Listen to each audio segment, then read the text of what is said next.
on the line. We have Interim Manager Hager as well as Acting Attorney Darby. And Chair Howard, so we can go ahead and get started. Thank you, Monica, and good evening, everyone, commissioners, staff, and community.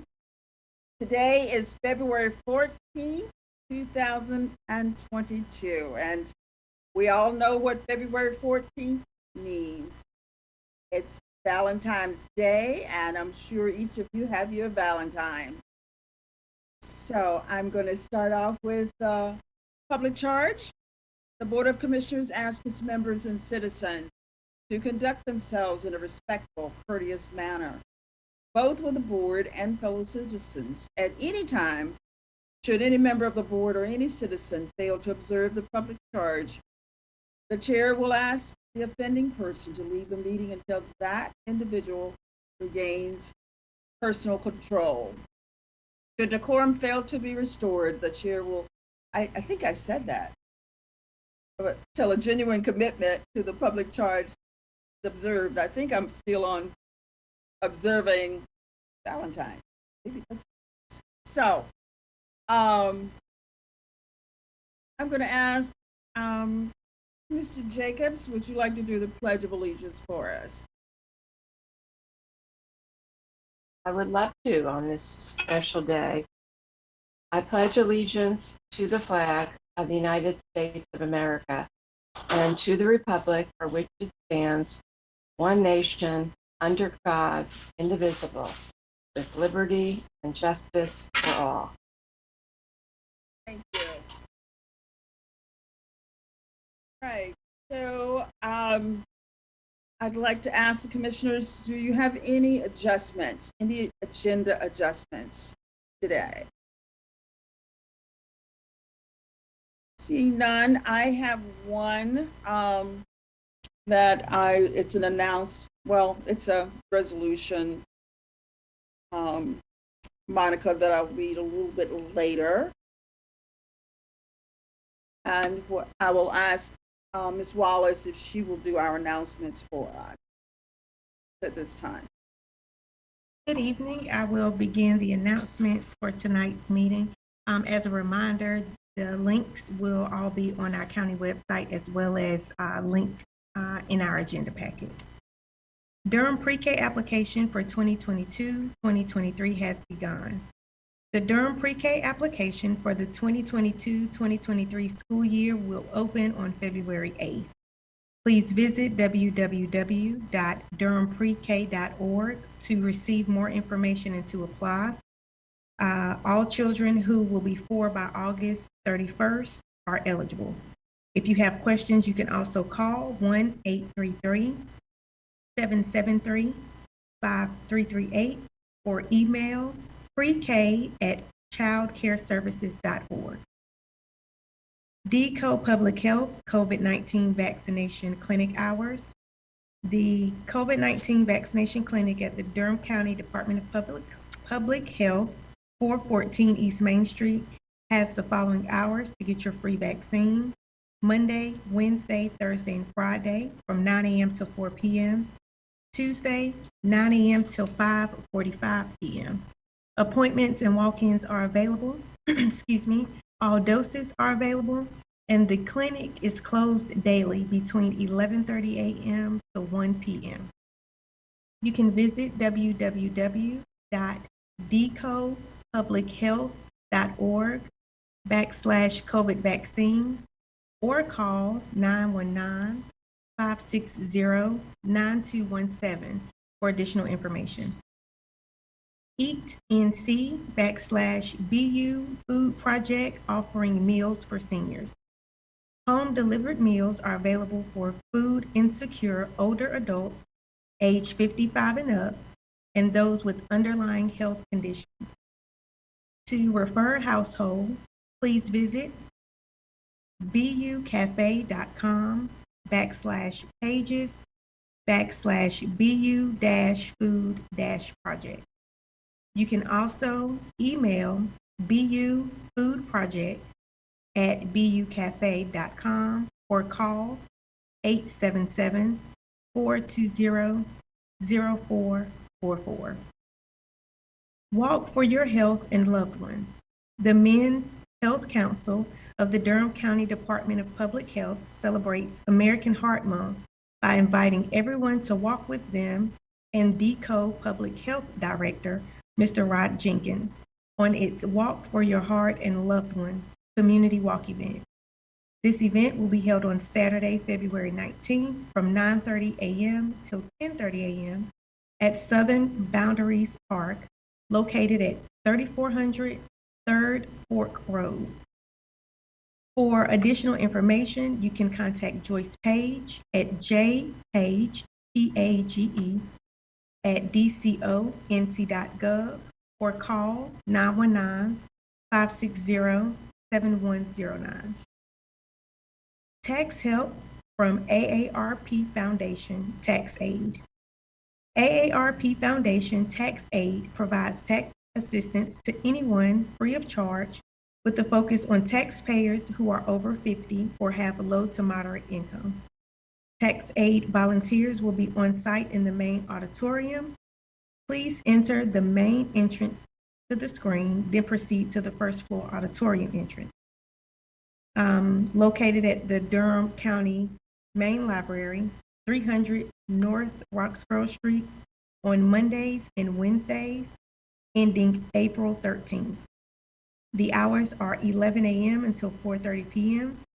You can see a tax aid staff person to schedule a drop-off appointment, but these are in-person appointments only. You can contact 919-972-8397 or email Durham Tax Aid with an E at gmail.com. And lastly, subscribe to Durham This Week online newsletter. Did you know that each week the Durham County Manager's Office releases a newsletter? Durham This Week Online. It provides updates on county services, news items, video releases, job listings, and more. You can subscribe today by visiting https, it's bit.ly/subscribe DTWO. And again, all of the links will be available on our website. Thank you, Ms. Wallace. You do such a great job, and we appreciate that. This month, being that it is Black History Month, I'd like to read a statement here celebrating Black History Month. In 1926, noted historian and author Carter G. Woodson established Negro History Week, which later became Black History Month. Because of his dedication and academic work in this area, Woodson became known as the father of Black history. He created the Association for the Study of Negro Life and History, which had a goal of encouraging people of all ethnic and social backgrounds to discuss the Black experience. The first celebration was held the second week of February and aligned with the birthdays of two persons who significantly impacted the lives of the African American community, Abraham Lincoln and Frederick Douglass. This special month of February now honors the achievements and accomplishments of African Americans, both past, present, and future. From those early beginnings, the celebration of Black History Month has evolved into a period to celebrate accomplishments, pride, self-discovery, education, innovation, business, political achievements, medicine, science, entertainment, and more. During Black History Month, our nation is reminded of the reality of a systemically oppressed people who have endured generations of injustice, violence, prejudice, and separate treatment, all because of their race. But thankfully, changes have occurred to improve the lives of African Americans in America. Significant and important progress have been made on many fronts, yet many challenges remain. This year's theme is Black Health and Wellness.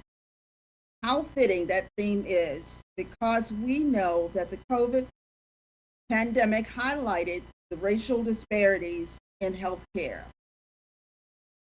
What happened?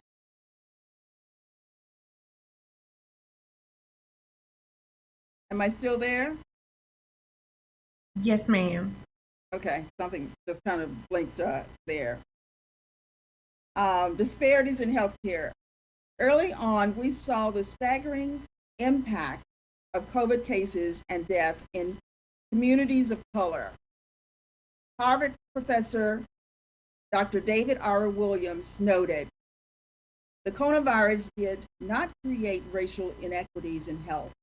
It has just uncovered and revealed them. We also understand that there are certain conditions that cause higher rates of death among African Americans, including heart disease, cancer, stroke, diabetes, kidney disease, hypertension, homicide, and more. Another critical health care issue that needs more attention in Black maternal health. Research shows that Black women are 3 to 4 times more likely to die from childbirth than their white counterparts. This continues to be an alarming statistic that needs more attention from our nation. We must work to elevate and amplify the conversation to raise awareness and take action to address Black maternal health in all communities. Unfortunately, legislative action on this issue has been slow, but efforts must continue at the local, state, and federal level so that we can close this gap. In this 2020 Black History Month, let us continue to understand how important it is to identify and celebrate our progress, and to note where more efforts are needed. In the words of James Weldon Johnson, the great writer and author of Negro National Anthem, lift every voice and sing, facing the rising sun of our new day begun. Let us march on till victory is won. Thank you.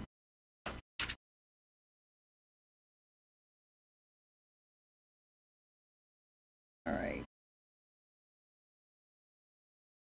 So just wanted to acknowledge, we couldn't go past this day and not acknowledge it.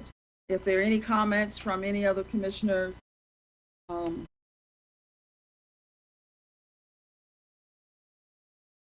seeing none, we will go on, we'll move on to our minutes.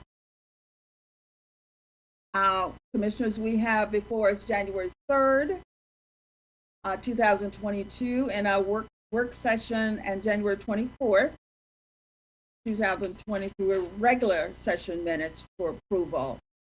Got a motion, or are there any edits or comments on the minutes? Madam Chair, I second, and I just wanted to comment, thank you to our staff for those very detailed minutes that also noted a lot of directives. Thank you so much.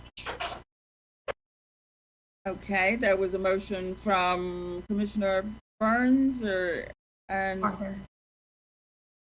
Commissioner Carter. Commissioner Carter, and who seconded? Vice Chair Jacobs. Okay. All right, we have a motion. We have a second motion and a second.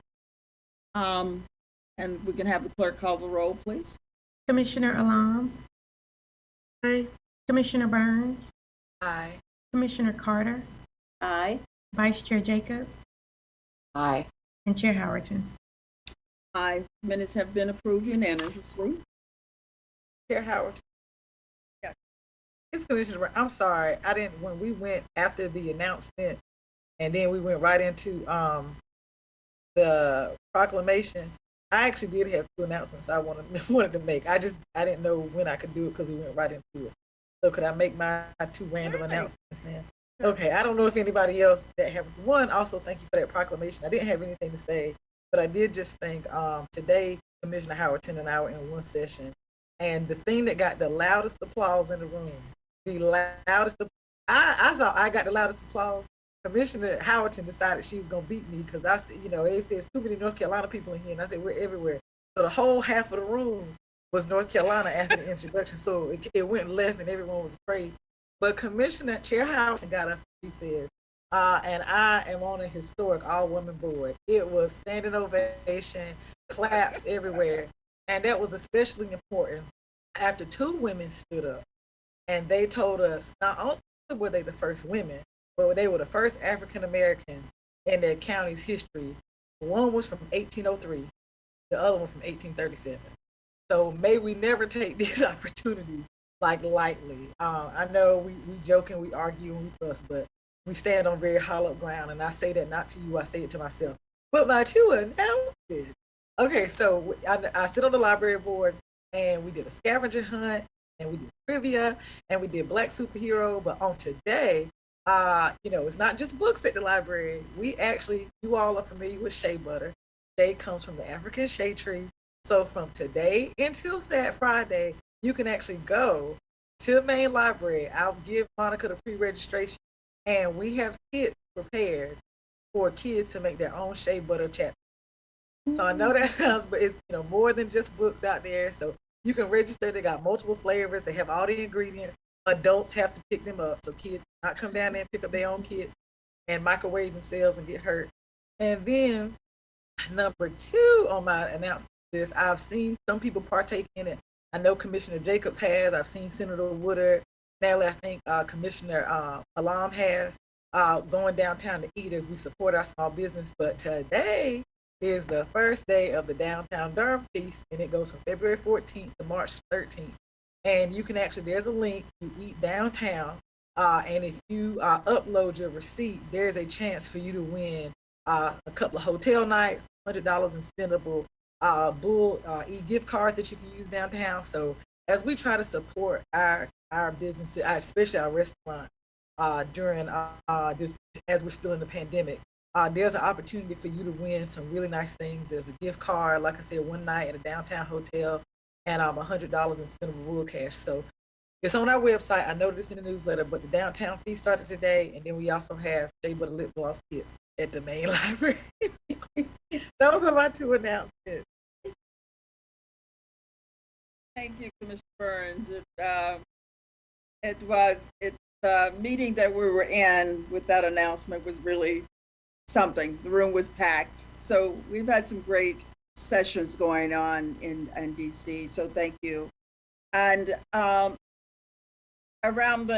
with the mask mandate, I was going to say a little bit about that. I'm not sure if Rod is on the call tonight, but we can do that after we go through the consent agenda, just for him to make a comment or two regarding that. And because we are working to see if we can come up with some different mandates, but I don't want to get into that because the attorney has to advise which direction we go with that. So if Rob's on the line, we'll talk about that after the consent agenda. So we have 26 items on the consent agenda tonight, commissioners. These are items that we have discussed. The only one that they have been any change to that I know of is the 0060. If there are any conversation around that, we can have our interim manager discuss that. Are there any items that you would like to pull? Commissioner Jacobs? Thank you, Madam Chair. I don't want to pull any item, but one new item that was added, I think that the public might want to know more about if Ben is here, is 22-0088, which is our more than $7 million of additional ERAP funds.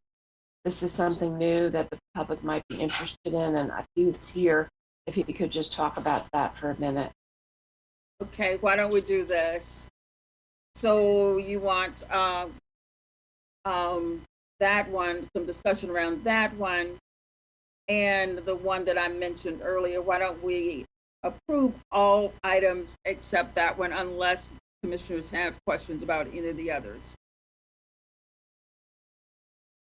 Seeing no hands, I'll ask for a motion to approve all items except for, I have to go back and find my number here.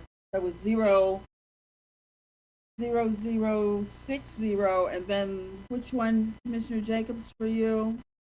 0088.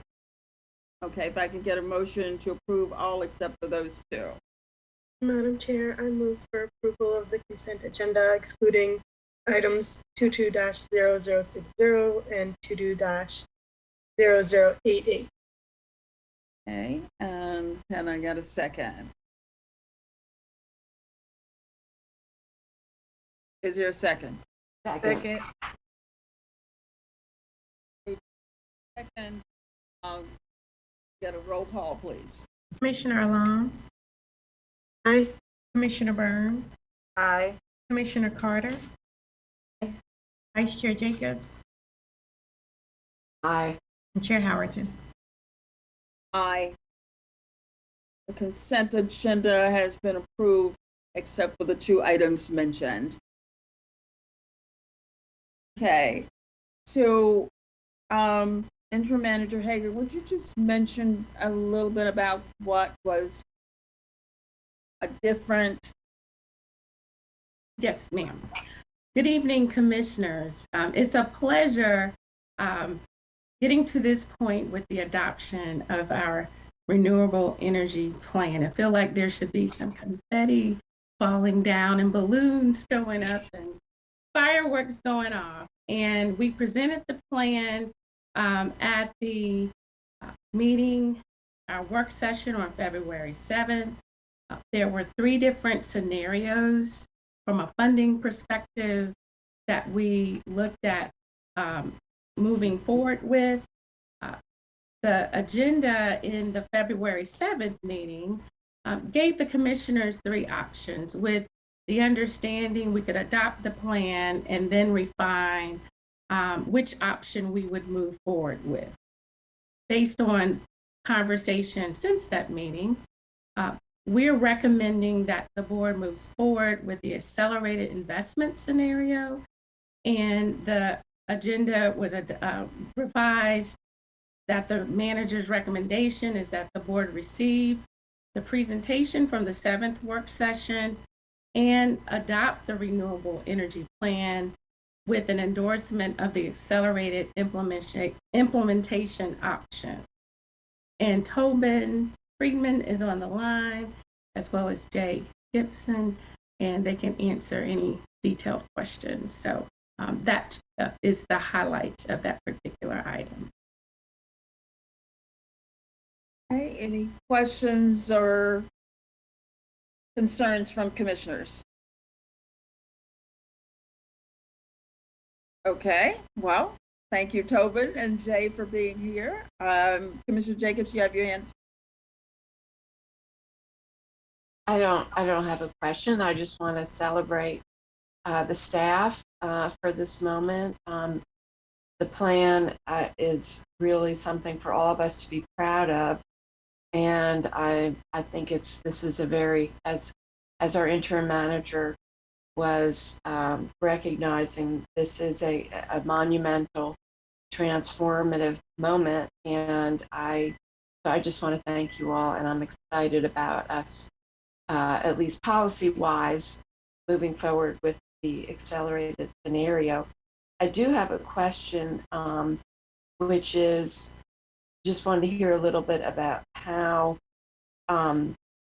will we do a special press release about the plan? How will, kind of as a first step, and just thinking about how we get the word out to the community and share with any appropriate boards and commissions, that type of thing. So I just wanted to hear a little bit about that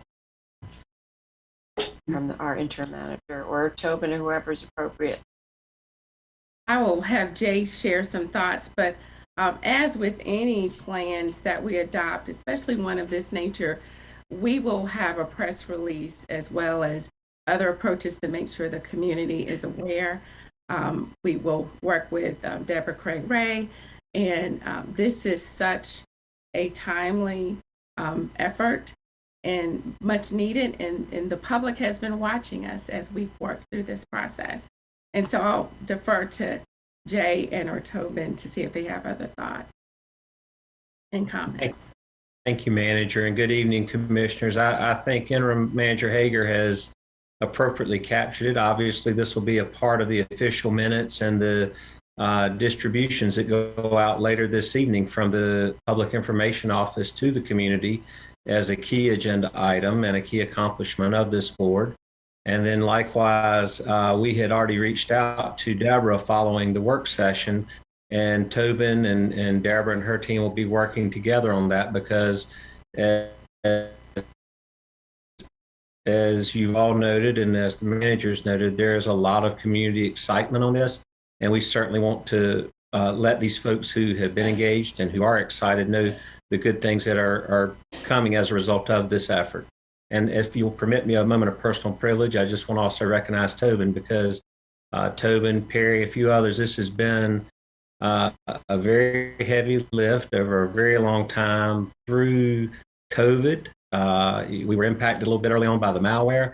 And so we're very pleased to be here tonight before you with this, even recognizing all those difficulties. So I hope you'll each take a moment at some point to thank these folks for their ongoing and sustained efforts to get us here. Thank you. And I'll also acknowledge there are two items on our there are lots to celebrate on our consent agenda, but 5 South Power ambulances and a photovoltaic at the sheriff's training facility. So you all are already working on this stuff. So thank you all so much. Okay, are there any other hands? Commissioner Burns and Commissioner Carter. I want to, because Jay said it, but I do want to say my thank you. I think it's important that we recognize the reason why this plan is also so important. We have a lot of companies moving into Durham, right? And if they see that this is a part of our marrow as a community, when they come here, they're going to know that we want them to be on LEED buildings, that we want them to be good environmental stewards with their waste, that we want them to be good environmental stewards with the processes and with the materials that they utilize. So for me, I am hopeful and happy about the fact that we're sending out this press release, and I do thank Tobin because I know it was a heavy lift. But I just want to echo something that Commissioner Jacob said in work session, and a question that I asked. I do hope, yes, we've done this, but in 3 months or 4 months, we let folks know this is how much we've saved. Like there's an infographic. I know, I think Tobin told me the biggest ROI that we're going to see, the earliest we will see will be on the fleet, which will be on the ambulances, the hybrids that the sheriff's office bought. And I think that it's important for us to share that message because I think when people think renewable energy, they think that we're just going to start to recycle everything and we are going to recycle everything, or we're going to put solar panels. There are so many ways that we can incrementally affect this thing. And there's a lot of meat in this project. So I'm hopeful that in a couple of months, what we can do is continually build on it and let people see this is what this plan really means for everyone in this county. So. Commissioner Carter. Yes, thank you. And I want to shout from our rooftops that are soon to be solar ready. Hooray, hooray! Jay, Tobin, Perry, Mo, all of you, the consultants, thank you so much. I really thought the report was outstanding. And it's great to have these three options that you've presented us, and thank you so much for hearing us. That it's really important to us that we move as quickly as we can. And so the accelerated plan does get us to a point where we have lower greenhouse gas reduction, lower emissions of greenhouse gases sooner. And that's really important, I think. We know we're going to be working on our energy efficiency. We're going to transition our fleet to electric as soon as we can.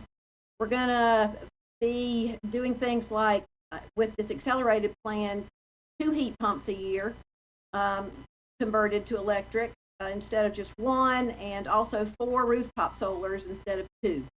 And we're going to be purchasing Green Source Advantage, renewable energy, off-site solar, on-site solar. We're going to really try it all. And we're going to be advocating for regulatory changes and policy changes, and really hoping that our market for everything related to renewable energy and climate is going to support our efforts.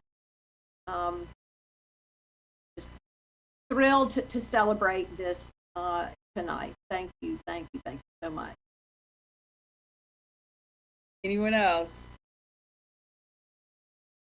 If I may. Certainly. Go ahead.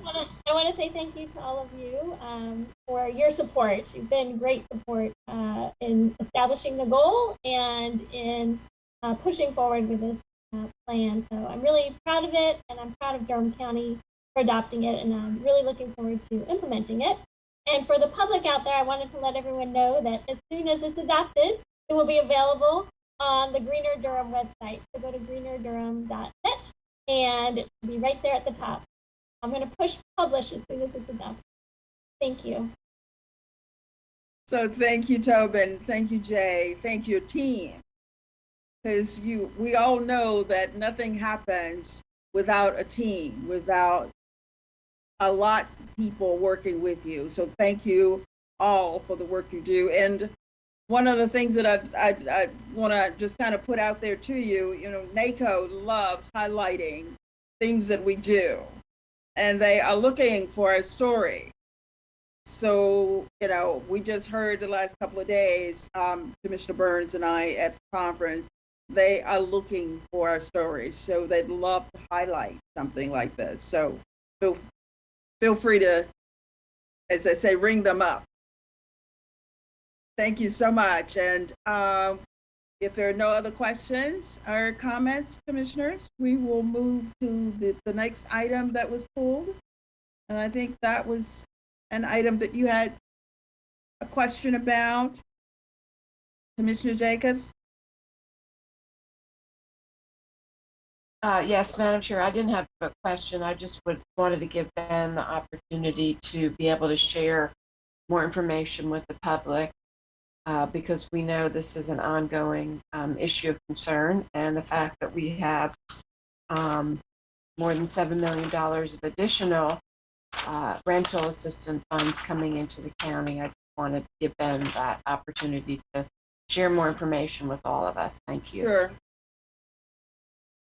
Oh, there's So Ben. Go ahead. Thank you, Commissioner Howerton, and good evening, everybody. What a hard act to follow with the green Durham and then the cat walking across the screen. So I don't know if I'll be as exciting with emergency rental, but I'll try. So and thank you, Commissioner Jacobs, for the opportunity to share. I'll be very brief, but we'll kind of give you a little roadmap. ERAP is the gift that keeps on giving, and as Commissioner Burns can probably attest to. So we basically, once we exhausted our first round of funds, we were able to go into a contract with NC Pro to get what's called ERAP 2. For lack of a better word, it's the second phase of emergency rental assistance. This is a little bit of a different phase, though. This is not quite related directly as much to COVID, really, as the first one was. This is about just housing stability and helping communities, face this growing issue, which, of course, in Durham, is a huge issue. So we have put a plan together basically for this 7.1 million. We're not really opening up a new ERAP program, so I don't want anyone to think that. We've the city took their ERAP 2 funds and actually recently did a more true emergency rental assistance program. I believe they've already closed it. I think they closed it last week. They got the applications already to fill the dollars. So we're taking a little different approach with our allocation. The first stage, what we're going to do with our allocation is continuing to fund the remaining applications that we have. We still have some to fund, and this way we will be able to fund every application that came through the DSS department for Emergency Rental Assistance 1, and we will get that done probably with a rough estimate, 2 to 3 million remain of this 7.1 will go to fund those existing applications, get those funded, so we can get everyone the help that qualified for the help in the first round. So the good thing about these funds is that they last till 2025. We have to 2025 to exhaust. So what we thought we would do with ERAP 2 funds, the remaining funds that we have, is we would actually fuse them into our already existing eviction diversion program. That is a very strong program, a partnership we have with legal aid to help prevent evictions. And this will allow us to fuse additional dollars into that program and really help those facing eviction and try to prevent those evictions with the partnership of legal aid. We want to take a look at some creative ways to perhaps enhance that program and maybe consolidate it and streamline it a little bit. I think the city's ERAP 2 program has given us a little bit of a roadmap that we can use to do that. And then we can use some of these dollars for housing stability services, outreach, and so forth. And we're definitely going to take a look at that as well too. We're working with a consultant. We actually have a meeting with her, I think this week or this week. I think we're meeting with her this week, kind of a follow-up meeting to look at some strategies that we can do to best maximize these dollars. ERAP has definitely been a challenge. It is a unique program like no other that we've ever dealt with. It requires, we cannot commingle the dollars with our other programs. It requires a special revenue line item. It is audited. It's looked at very closely.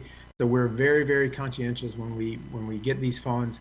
One of the challenges we have too is how these funds flow. We basically could not enter into a contract until we exhausted all our funds. So we were trying to do this quickly. And so once we got the money released, we worked with the county to get the contract approved, and that's why we got it on your agenda so quickly, due to just trying to get this going and keep, because we have these applications sitting there that we want to get funded. So we really appreciate you entertaining this contract tonight, and we hope to continue to build on this program and build on our services in general. We really want to take a good inward look at what we're doing in DSS in terms of the housing side of the market, and what can we do things better, can we do things differently. Maybe there's other community-based agencies that we can involve and partner with. So we really want to take a hard look at how we're doing things for Durham County to try to be efficient. So happy to entertain any questions. And I believe Kelly's on the line as well too, and Janine. So they're both here as well too. If you get too technical, I may defer to them. Thank you so much. Thank you. Thank you. Thank you, Ben. We appreciate you and the work that you and of course your team does as well. So I'll open it up for commissioners. You have questions, comments? Seeing none. Again, Commissioner Jacobs. I just have one comment, which is I really wanted to just acknowledge Ben, Kelly, Janine, Lee, there've been a lot of DSS staff who have been working on this issue, the ERAP programs and housing related services for most of the pandemic. And this is not a traditional area that DSS works in. And just a lot of people have put in a lot of time and a lot of effort, and it's been really challenging. And I just want to acknowledge everyone for their really hard work and the continuation as we adopt this tonight. Thank you. So thank you. Thank you To all of you. Definitely, our team has been very dedicated through the whole process, and it has been a challenge trying to uplift the program and get it implemented so quickly. And as you know, rollout was not exactly the smoothest thing. With the first day, our system didn't even work, so we battled a lot of challenges along the way. But they've really done a great job, and we've gotten a lot of dollars out there into the community to get help with rental assistance, and we are proud of that, and want to continue to to build on that and see how we can do it more effectively even in the future. So this gives us the ability to plan some strategy. And Janine, if you want to comment on anything, feel free about that. I put some pressure on her, made her come on camera. Yeah, you did. You did. Is Hi, Janine. Contessa? Ben, is Contessa still in the office? She is, yes, ma'am. Okay. I know Commissioner Jacobs mentioned a lot of names, but she was also like one of those that handled a lot of constituency services. So I echo all the names that Commissioner Jacobs gave and Contessa, because I know when we got emails, that is who I bothered, and they processed a lot. And even though Ben continues to bring it up, he says, the first day the emails didn't work. The Affordable Care Act did not work on the first day. That is not something that anybody on this board is going to hold against you. And like I often tell people, that first set of funding that you all got, whether it's Raptor Cares, you all process your 1,400 applications in the beginning with hope quicker than any other major municipality. So every time somebody kicks at y'all, I take pride in being able to defend you and the whole team. So I echo Commissioner Jacobson. Thank you. Thank you so much. Thank you. Commissioners, I think that's our last item, but I do want, and what we can do is go ahead and ask for a vote of approval for those two items. That is 0088 and 0060.